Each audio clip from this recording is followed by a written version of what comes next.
I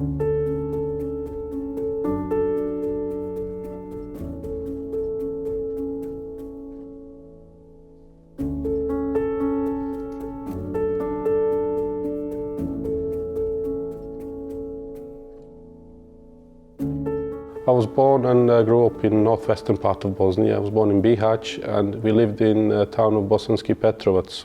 In the 80s, life was peaceful. I was quite ignorant to what was going on politically within the country, trying to plan my sort of education and what to do with my studies.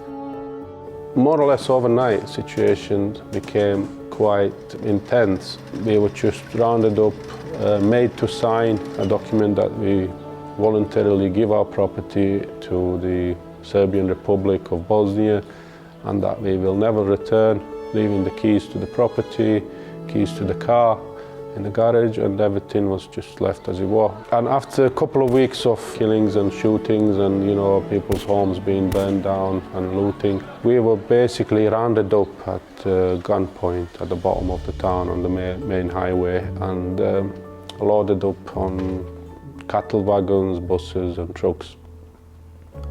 As we were leaving the town, as a final send-off, the local Serbs, they've lined up the side of the road with machine guns and they've opened fire on the lorries with canvas, and the people inside were literally pushed together. So one bullet would just kill one person and they would hit somebody in a leg and then go through someone else. I think about 15 died.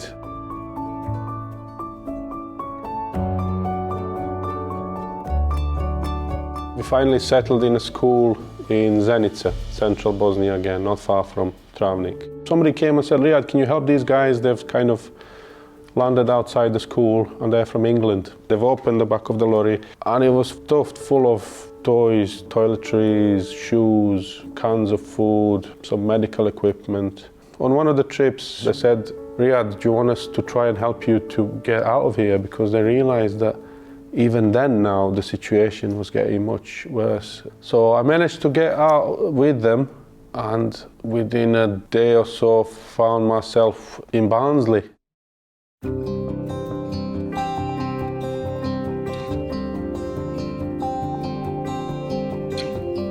We basically started from nothing.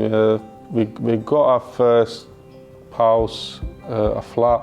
We had one mattress with no bedding, and then we got some settees the following day, and then we got a cooker. So we started gathering things bit by bit. I took part in many activities straight away. Bradford College, we were trying to enroll on as many courses as we could at the time to improve our skills, our language. As a city, we found it welcoming. No community is an outsider, so we never felt any different to anyone else. We always felt we had the same opportunity and the chance to do whatever we wanted to do. I'm working for Bradford Council at the moment, and I kind of ended up doing that through working with refugees to begin with.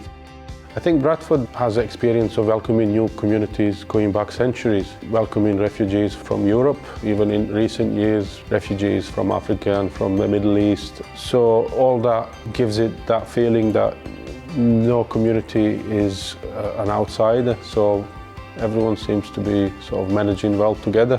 It's difficult for anyone that hasn't lived through it to grasp the extreme human emotions and conflict of that nature.